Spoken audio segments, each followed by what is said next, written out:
Prime Minister Theresa May is buying into the fake outrage and hysteria over the kids being kept in camps story.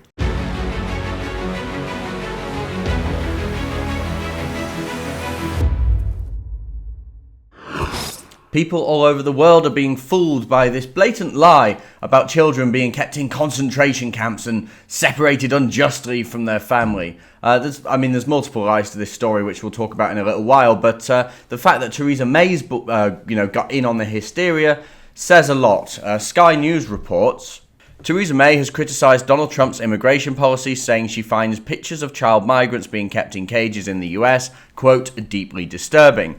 She called the detention policy wrong and not something we agree with. Challenged by the SNP's Ian Blackford to condemn the move, Mrs May told the House of Commons on Wednesday, the pictures of children being held in what appear to be cages are deeply disturbing. This is wrong, this is not something we agree with, and this is not the UK's approach. When I was Home Secretary, I ended the routine detention of families with children.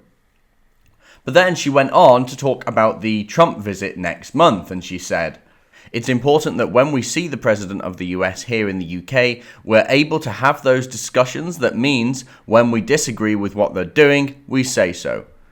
But before I go on about all this, let's talk about the facts here. First off, these photographs of kids in cages are either fake or they're from the Obama era. And even the very fake news, CNN, had to admit that the first photo used was fake. Do you remember the kid in the cage holding the bars and he looked like he was crying? Well, no, actually, it was taken during a June 10th protest against the White House immigration policies, and there's other pictures of this little kiddywink running around in and outside the cage.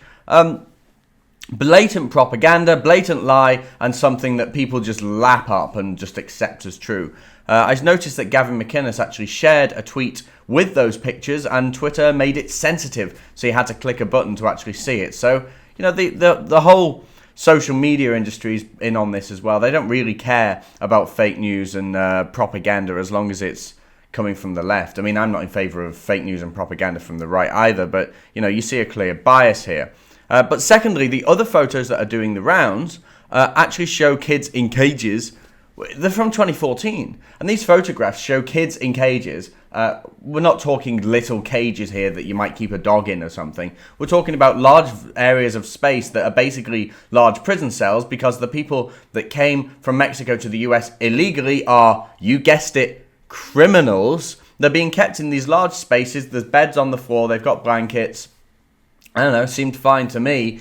But actually, that was 2014, and in recent times, if you look at these photographs, actually the camps these days are even better. And when Laura Ingraham called them summer camps, she wasn't far wrong. These are not concentration camps. These are not camps where kids are going to get killed. These are not camps where kids are going to get punished. These are camps where kids are separated because their parents broke the law, and the system has to figure out what to do with them and then what to do with the children. This is actually about protecting kids, because don't forget, many of the kids that come across the border end up being sex trafficked.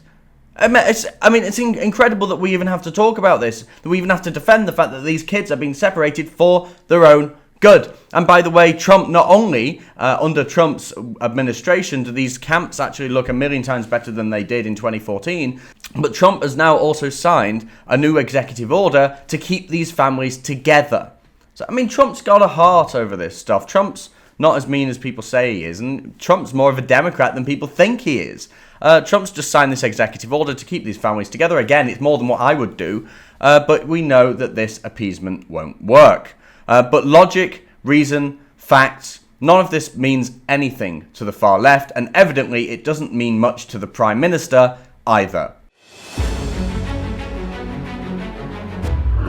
If Prime Minister Theresa May wants to push a false narrative about children being kept in camps in America, she can.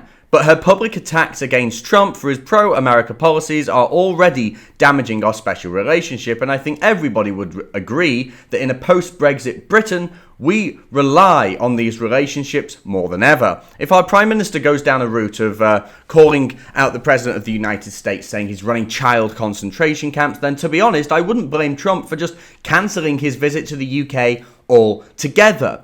But perhaps that's Theresa May's goal. We know Theresa May doesn't like Donald Trump as much as actually Sadiq Khan doesn't like Donald Trump. So perhaps when Theresa May engages in these attacks, perhaps when she pushes a false narrative about the President of the United States interning illegally children and punishing them, which is all nonsense, when she pushes this false narrative, perhaps she is once again trying to delay the visit to the United Kingdom by President Trump. And to be honest, if the president decides not to come, I'm not going to blame him. If you like that and want to see more, remember to like and subscribe and download the new Rebel app from the Apple App Store and the Google Play Store.